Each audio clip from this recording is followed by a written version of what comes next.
아멘.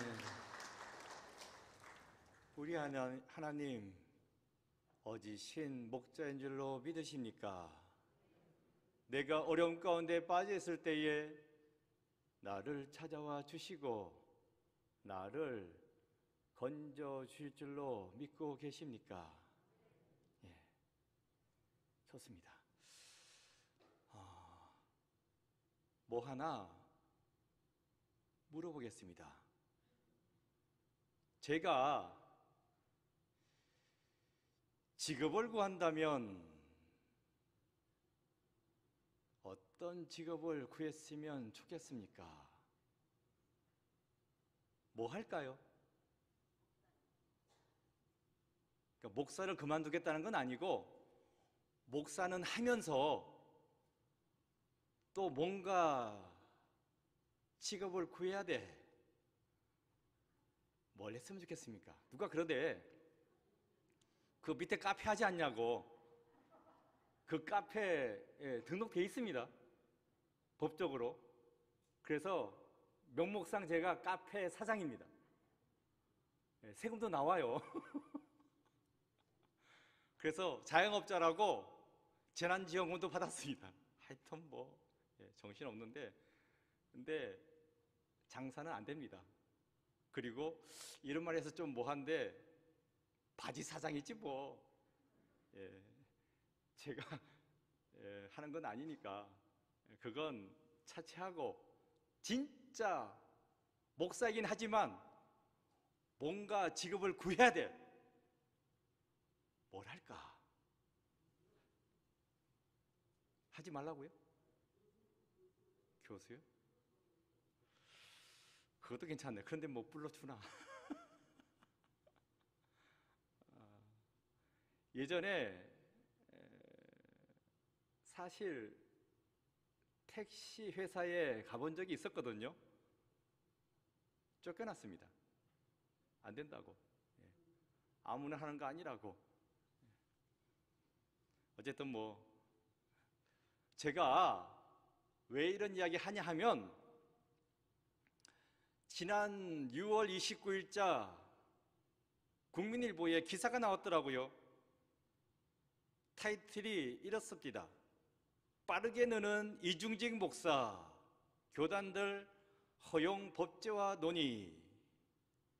무슨 말이냐 하면, 목사님들이 목사일을 하면서도 또 다른 직업을 구한다는 겁니다. 목사의 이중직. 여기에 대해서 교단이 뭔가 확실한 입장을 보여주어야 하지 않을까. 그래서 총회에서 논의를 하고 있다는 것입니다. 왜냐하면 목사의 이중직은 교회 헌법으로 금지되어져 있습니다. 목회만 해라. 먹고 살기 위해서 신경 쓰지 마라. 다 하나님이 먹여주시니까 열심히 목회만 하라고. 그래서 법으로 금지해놨습니다. 다른 일 못하도록. 그런데 현실은 그렇지가 않거든요. 교회에서 목사님의 생계를 책임져야 되는데 이게 안 된다는 겁니다. 먹고 살기 힘들어졌어. 그래도 목사네 하고 있어야 되나? 이게 아니라는 겁니다. 물론 사모님이 일을 해요. 그걸로도 안 된다는 겁니다. 그래서 목사님들이 생활전선에 뛰어들게 되었다. 주요 교단의 목회자 수가 대략 7만 명. 그런데 이중직으로 일을 하게 되는 목사가 뭐 9,800만 명, 1만 명이 다 됩니다. 숫자가 만만치가 않아요. 교회 7개 중에 한 교회는 목사가 먹고 살기 위해서 일하러 나간다는 겁니다. 이게 현실이라는 겁니다. 그런데 법은 그렇게 하면 안 된다. 불법이다. 그러니까 목사들이 다 불법자가 되었네. 그러니까 이참에 상황은 이렇게 돌아가니까 법을 좀 바꿉시다. 이중직을 허용해 줍시다. 교단들이 논의한다는 거예요. 우리 장로교 통합교단도 마찬가지입니다. 이번 가을 총회에서 통과될 거라고. 그러면 법적으로 제가 목사 이외에 다른 일도 본격적으로 할 수 있게 되었다. 그래서 뭘 하면 좋겠냐고 물어본 건데, 사실 뭐 우리 교회는 그런 형편까지 떨어지지는 않았습니다. 뭐 예배 잘 드리고 있고, 교인들도 교회 잘 나오고 있고, 돈 문제인데 생계를 책임지려고 하다 보면 우리 교회는 헌금도 지금 문제 없습니다. 대체적으로 마이너스예요. 보통 20%, 30% 마이너스 났습니다. 근데 우리 교회는 마이너스 아닙니다. 실전금은 플러스입니다. 코로나 전보다 더 많이 나옵니다. 그러니까 굳이 뭐 제가 돈 벌겠다고 생활전선에 뛰어들 건 아닙니다. 열심히 목회만 하면 되는 겁니다. 근데 우리 교회 이야기하는 게 아니라 한국교회 상황이 지금 이렇게 힘들게 돌아가고 있다는 것입니다. 우리 교회는 괜찮아요. 그런데 한국교회는 전체적으로 어려움에 빠져들고 있다는 것입니다. 그래서 사실 저한테 전화가 옵니다. 목사님, 좀 도와줄 수 있냐고. 잠깐만 빌려주면 된다고. 돈 붙여달라고. 진짜로.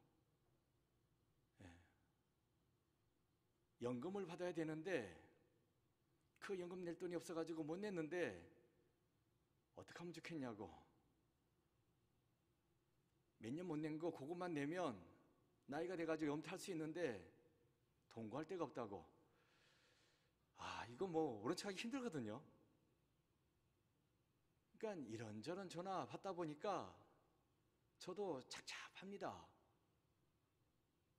다 도와주자니 뭐 제가 뭐 갑부도 아니고 모른 척 하자니 생계가 걸려있고 어떻게 알아서 돈 마련해서 이렇게 좀 보내주면 너무 고맙다고, 진짜 고맙다고, 평생 안 잊겠다고 뭐 그런 전화까지 받게 되는데, 그래요. 뭐 제가 도와준 겁니까? 목사님, 제가 한 거 아니라 다 하나님이 하신 겁니다 하고 빠지는데, 제가 말씀드린 것은요, 한국교회 상황이 힘들어요. 물론 여러분들도 다 힘든 줄로 알고 있습니다. 답답하죠. 코로나 때문에 답답하지만 백신 맞아서 좀 그래도 한숨 돌리고 있는 상황이지만, 이게 경제 문제는 첩첩산중입니다. 어쩌자는 건지 길이 안 보입니다. 뭐 예전에 잘 벌었더라도 지금 당장은 간당간당 하는 거죠. 또 지금 당장 힘들어서 허덕거리는 분들도 계시니까 진짜 힘들죠. 그런 가운데 교회, 그야말로 코로나 때문에 직격탄을 맞았습니다. 좀 전에 장로님 기도하셨잖아요. 코로나에 졸지의 주범이 되어버렸습니다. 마치 교회가 코로나를 퍼뜨린 것처럼 이렇게 인식되어졌다는 것입니다. 최초의 코로나 어디서 터져 나왔습니까? 신천지입니다. 난리 나셨죠? 신천지가 문제야. 그래서 저것들 끝장나게 생겼구만, 이렇게 생각하셨습니까? 그건 우리 생각이고요. 서양 사람들은 그렇게 생각하지 않습니다. 신천지도 자기들도 교회라고 이야기하거든요. 신천지 교회다. 신천지 그러니까 뭐 전혀 딴 말 같죠. 새하늘과 새 땅입니다. 그걸 신천지라고 부르는 거예요. 새하늘과 새 땅 어디에 나옵니까? 요한계시록. 그러니까 이게 서양 사람들 눈에는요 똑같이 교회입니다. 우리는 아니라고 말하죠. 우리는 정통교회라고. 쟤네들하고 다르다고. 그건 우리 이야기고 서양 사람들은 어차피 뭐 교회는 교회네. 이렇게 된 거예요. 근데 또 문제는 뭐예요? 얼마 있지 않아 가지고 교회에서도 감염자가 터져 나오지 않았습니까? 근데 몇몇 교회예요. 그 중에 한두 개 터져 나왔는데 뉴스는 뭐라고 그랬어요? 그렇게 모이지 말라고 했는데 길을 쓰고 모이다가 침 튀기고 노래 부르고 침 튀기고 기도하고 그러다가 다 감염됐다고 이게 문제라고 하다 보니까 이것도 하루 이틀이지 지금은 안 나와요. 그런데 초창기에는 어땠습니까? 한 건 터져 나오면 계속해서 뉴스마다 나왔잖아요. 그러니까 이게 자꾸 들으니까 서양 사람들은 뭐라고 생각해요? 서양 사람들뿐만 아니라 우리도 마찬가지예요. 자꾸 들으니까 야 진짜 교회가 문제다. 제가 목사지만 진짜 교회가 문제다 이런 생각을 할 수밖에 없게 되었습니다. 그래도 열심히 나가야지라고 생각하는 게 아니라 어떻게 됐어요? 그러니까 교회 나가지 말아야지. 직장에서도 회사에서도 교회 나가지 말라고. 당신 하나 교회 나가는 거 종교의 자유가 있으니까 나가도 되지만 덜크도 코로나 걸리면 우리 회사 다 문 닫는다고. 자꾸 나가면 인사고과에 반영할 거라고. 그리고 자를 거라고. 어떻게 할 거냐고 하니까 이거 교회 나갈 수 있겠습니까? 못 나가는 거지. 그러다 보니 교회는 억울하죠. 사실 우리 교회는 1년 넘도록 코로나가 터졌지만 예배 드리는 가운데 교회에서 코로나가 한 명도 안 걸렸습니다. 그리고 문제가 있으면 심각하면 교회 문도 아예 닫았습니다. 그랬는데도 어떻게 됐어요? 교회는 코로나의 주범이 되어버렸습니다. 그러니까 힘들죠. 교인들이 교회를 찾지 않습니다. 지난 6월 28일자예요. 장로교 신학대학교에서 세미나를 열었습니다. 개교 120주년을 맞이해서 열었는데 타이틀은 이래요. 포스트 코로나 시대의 목회. 코로나 이제 백신도 맞고 하니까 끝날 거라고. 이런 때에 어떻게 목회를 해야 될까? 전망이 좋지 않습니다. 근데 그 가운데 나온 이야기가 이런 게 있어요. 뭐 학자들이니까 용어 규정하기 좋아하던데 언처치드 크리스찬, 부정적인 뜻이죠. 아니다. 처치, 교회가 아닌 크리스찬. 무슨 말이냐면 교회 나가지 않는 교인들이 생겼다는 것입니다. 이게 교회들마다 최소 20, 30%는 될 거라고.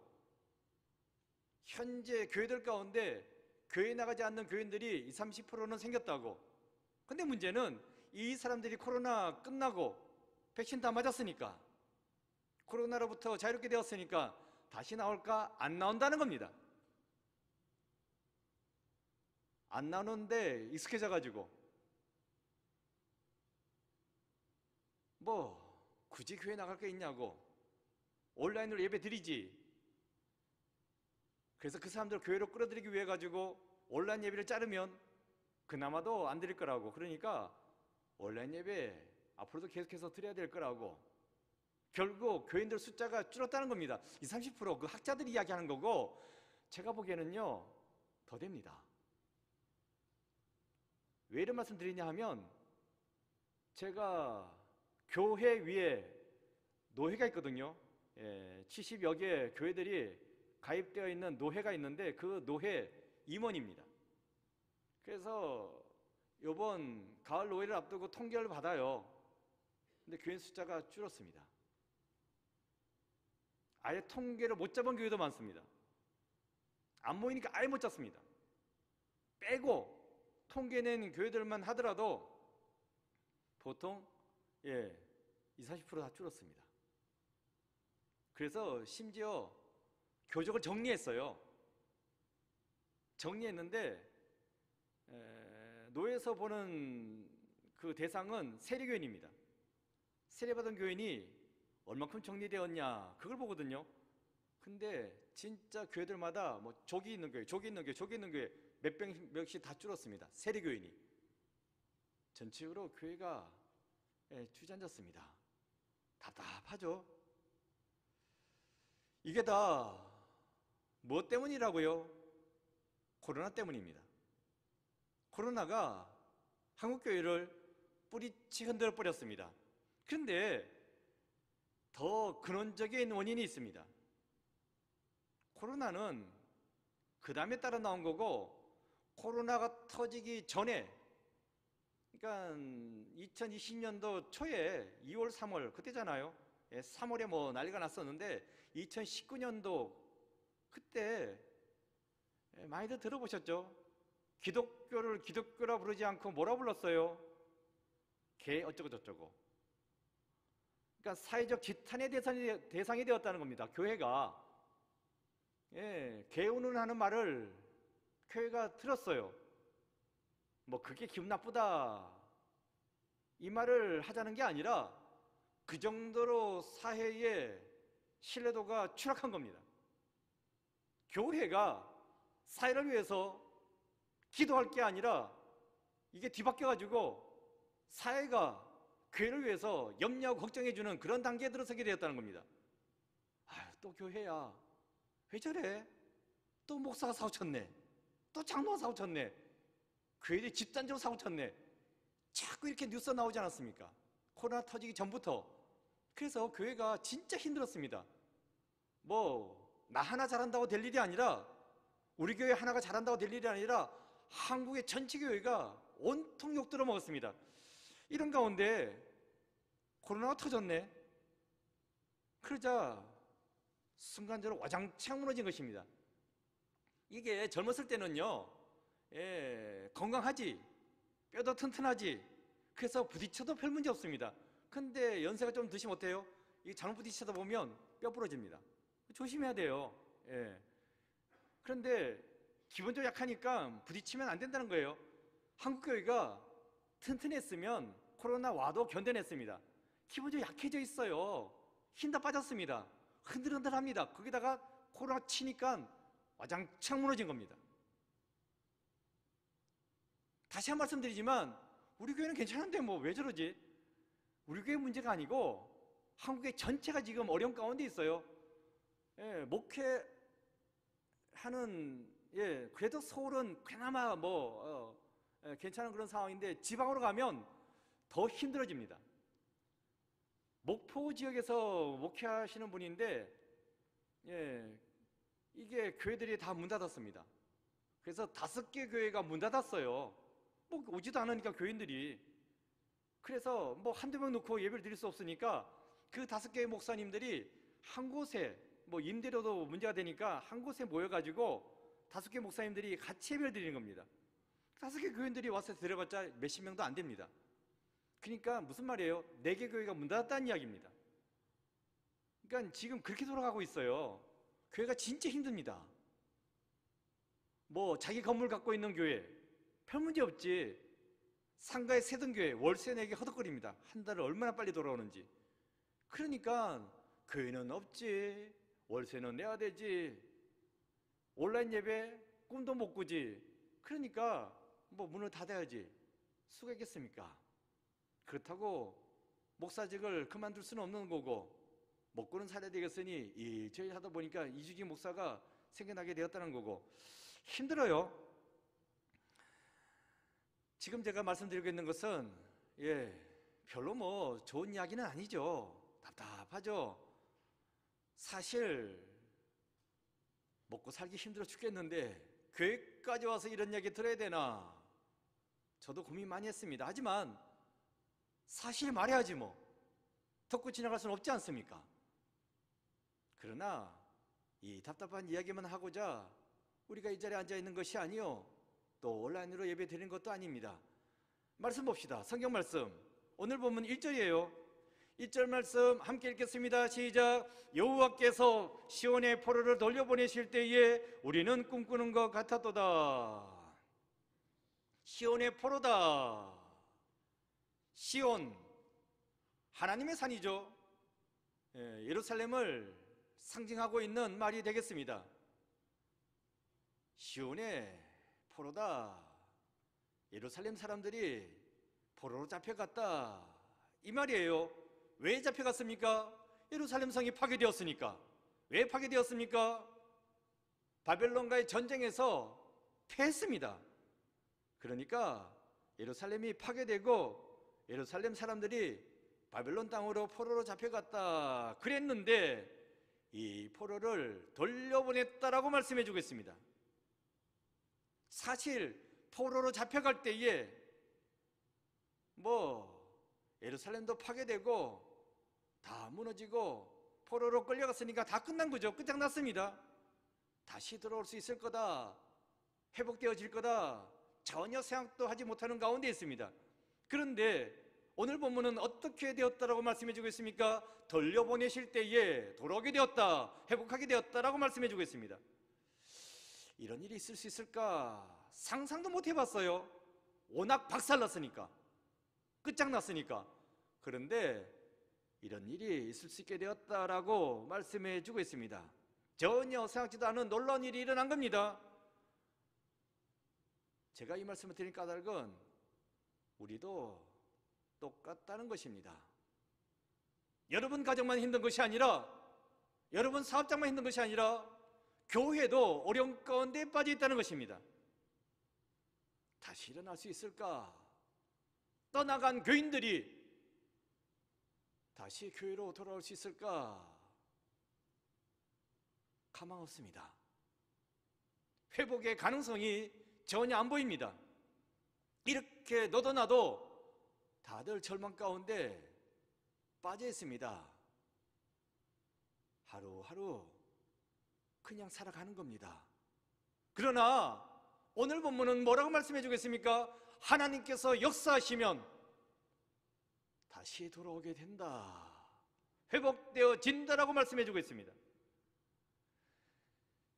신약 성경에 가보면 베데스다 연못이라고 나오거든요. 그 연못이 희한한 연못입니다. 가끔 어쩌다가 연못인데 그 연못물이 요동을 칩니다. 이게 시냇물이 아니에요.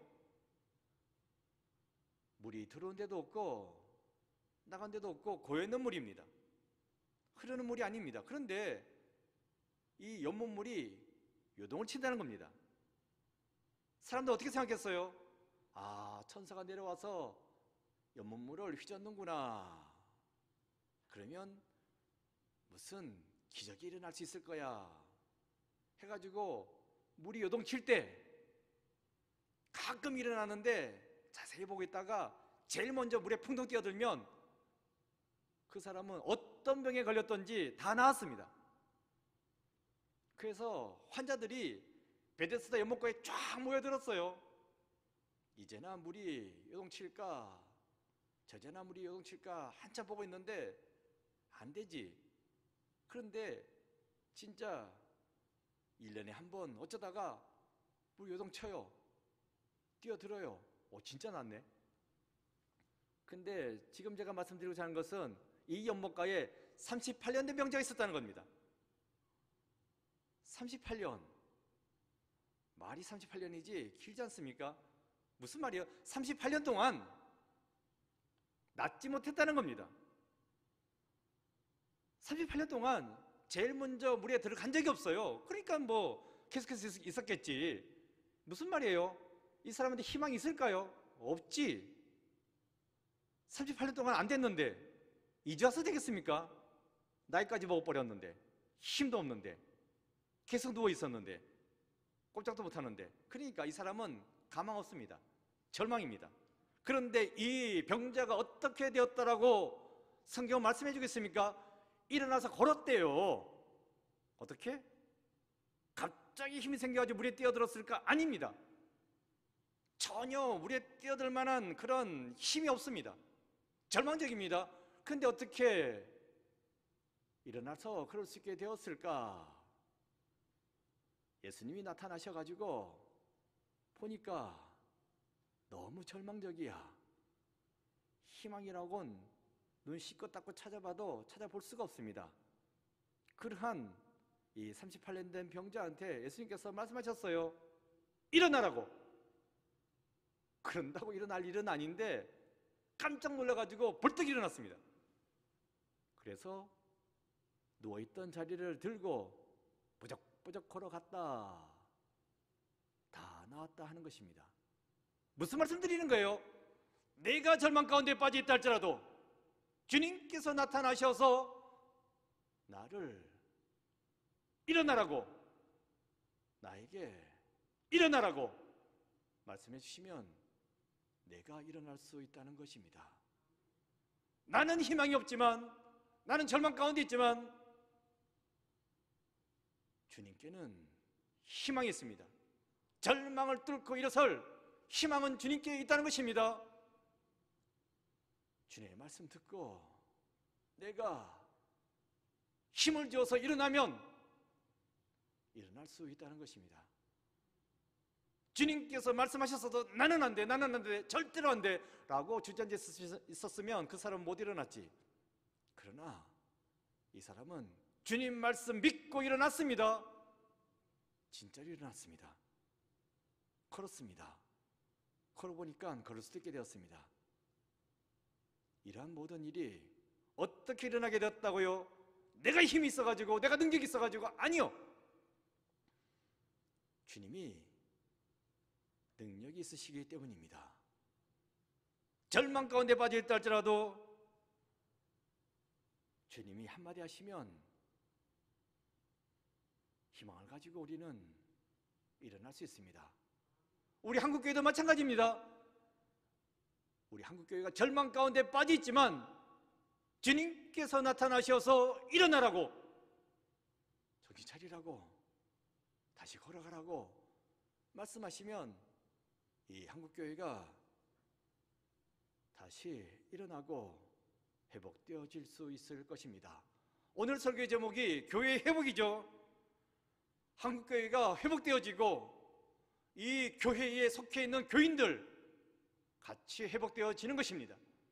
주님께서 여러분 한 사람 한 사람 찾아가 주셔서 믿냐고, 일어날 줄로 믿냐고 확인하시고 믿으면 일어나라고 말씀하셨을 때 그 말씀 믿고 일어난다면 나는 일어날 수 있고 나는 회복되어질 수 있습니다. 코로나 때에 진짜 힘들고 어려운 가운데 절망 가운데 빠져 있습니까? 그러나 그러한 나를 주님께서는 찾아오십니다. 일어나라고 말씀해 주십니다. 나를 세워주시고 나를 회복시켜 주실 줄로 믿습니다. 이 주님을 믿고 일어날 수 있는 여러분 모두가 되시기를 바랍니다. 그런데 오늘 본문은요, 이러한 놀라운 역사, 나만 보고 나만 기쁨에 거한다라고 말씀해 주고 있지는 않습니다. 그 하나님의 역사하심이 얼마나 대단한지 믿지 않는 자들까지도 온 세상이 다 보아서 알 수 있도록 해주겠다라고 말씀해 주고 있어요. 그러니까 확실하게 일으켜 주겠다는 이야기입니다. 그런 말씀이 어디 나옵니까? 2절입니다. 2절 함께 읽겠습니다. 시작. 그때에 우리 배는 웃음이 가득하고 우리 혀에는 찬양이 찼었도다. 그때 문나라 가운데에서 말하기를 여호와께서 그들을 위하여 큰 일을 행하셨다 하였도다.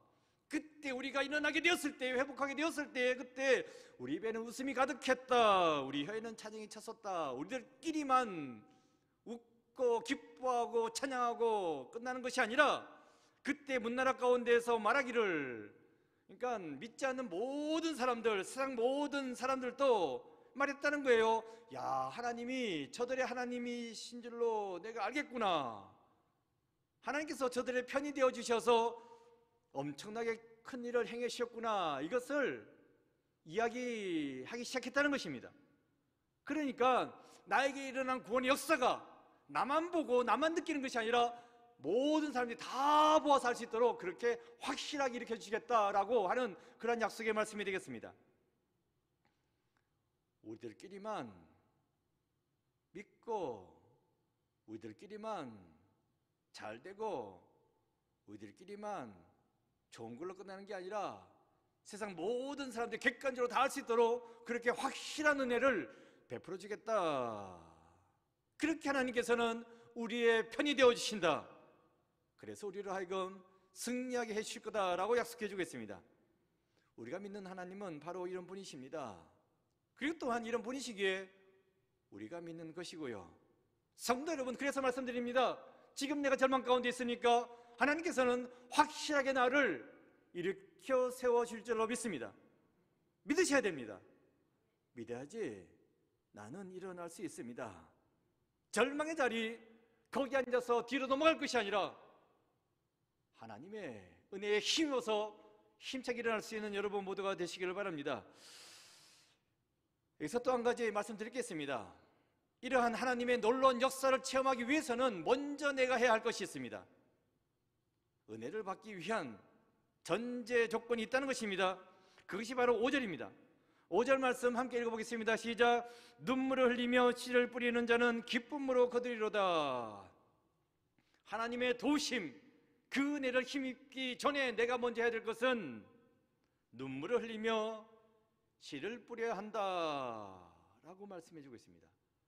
눈물을 흘리며 씨를 뿌린다. 무슨 말이겠습니까? 회개 기도하라는 것입니다.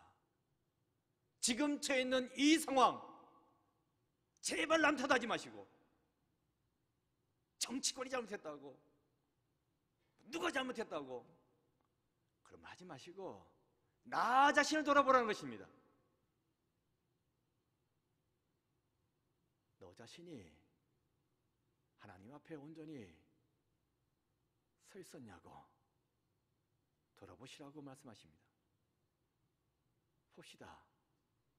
한국교회가 코로나 터지기 전까지 엄청나게 얻어먹었죠.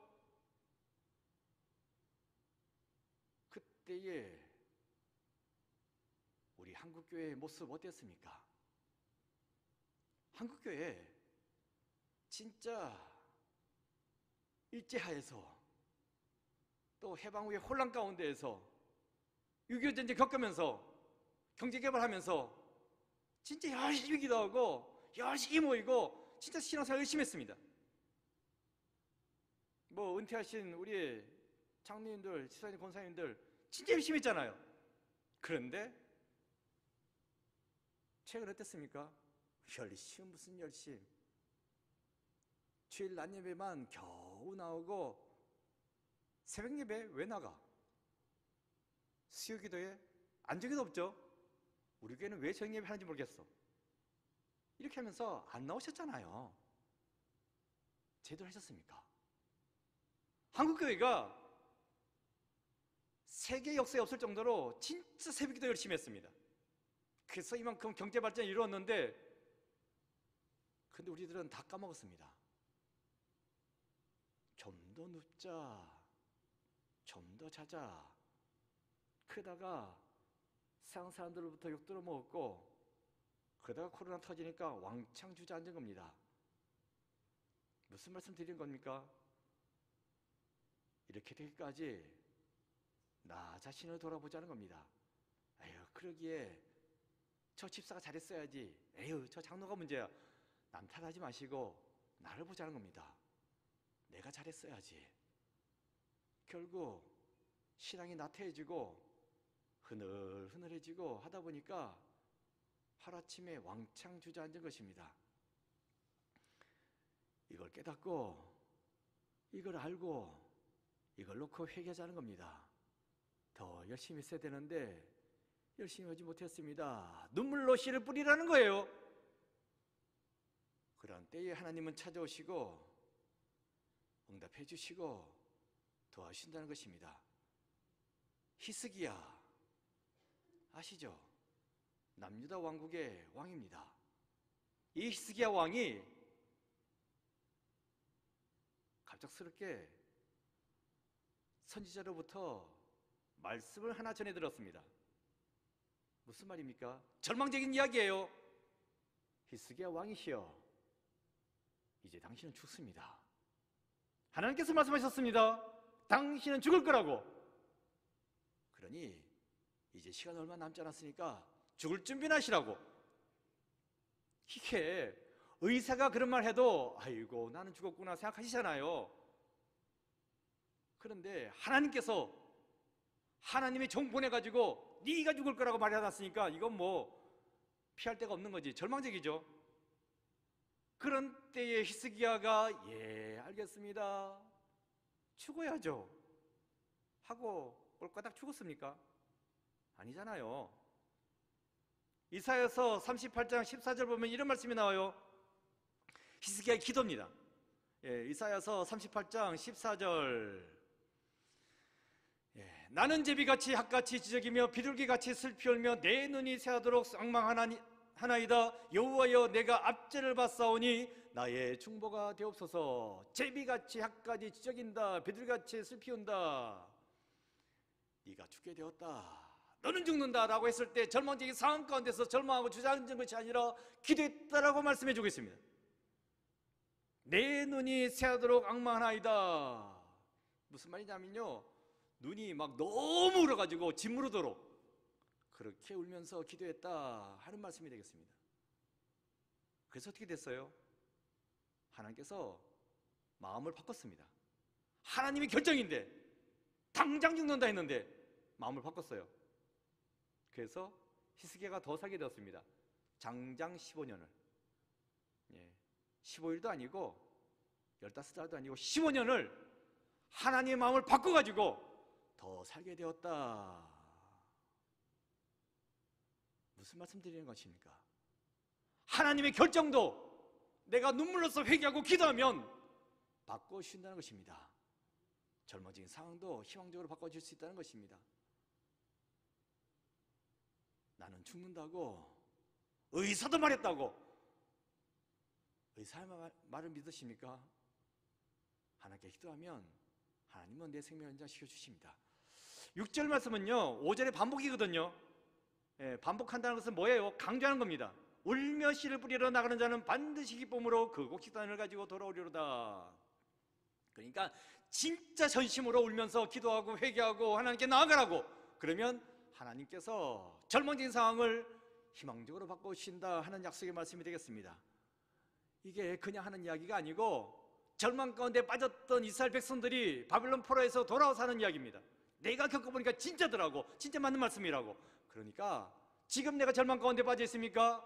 거기 주저앉지 마시고 일어나시라는 겁니다. 나는 안 될 거야. 제발 그런 말씀하지 마시고. 아시겠습니까? 오늘날 한국교회가 코로나에 갇혀서 지금은 절망 가운데 빠져 있습니다. 하지만 하나님께서 역사하시면 다시 일어나게 될 줄 믿습니다. 오늘도 새 신자 한 분 오셨는데 매주 오잖아요.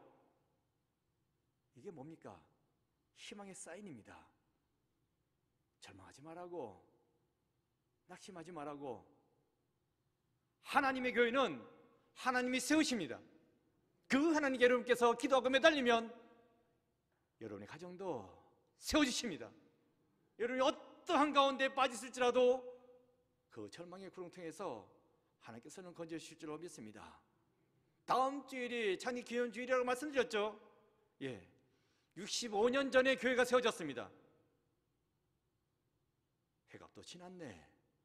좀 오래됐죠. 그래서 드리는 말씀은 이번 기회에 새롭게 출발하자는 것입니다. 주춤했습니다. 무너졌습니다. 그러나 여러분이 기도하고 다시 출발할 수 있습니다. 하나님은 도와주실 것이기 때문입니다. 교회, 우리 교회는 무너지지 않았습니다. 무너지지도 않을 것입니다. 하나님께서 붙잡고 계시기 때문입니다. 그리고 또한 이 교회에 속해 있는 교인된 여러분의 가정도 무너지지 않을 것입니다. 교회가 든든히 서나가고 여러분의 가정이 든든히 서나가고 또한 여러분이 하는 모든 사업들이 든든히 잘 서나가게 될 줄로 믿습니다. 그 핵심 키는 바로 기도입니다. 절망적으로 한탄스러운 기도하는 것이 아니라 잘 될 줄로 믿고 확신을 가지고 기도할 때에 하나님께서는 우리 교회를 세워주시고 교인된 여러분의 가정을 세워주시고 또한 여러분의 사업장을 번성케 하여 주실 줄로 믿습니다. 꼭 믿으시고 그 믿음 가운데 기도하시고 응답 받으시고 이번 주 한 주간도 힘차게 살아나갈 수 있는 여러분 모두가 되시기를 축원드립니다. 기도했습니다. 아버지 하나님, 코로나 때문에 온 나라가 아니 온 세계가 힘든 가운데 있습니다. 그런 가운데 우리 교회를 지켜주시니 감사합니다. 우리 교회에 속해 있는 교인들 그 가정을 지켜주옵시고 그 사업장 지켜주옵시고 그래서 잘 견뎌내고 번창의 길로 들어갈 수 있는 저희들 모두가 되게 역사하여 주옵소서. 다음 주일이 창립 기념 주일입니다.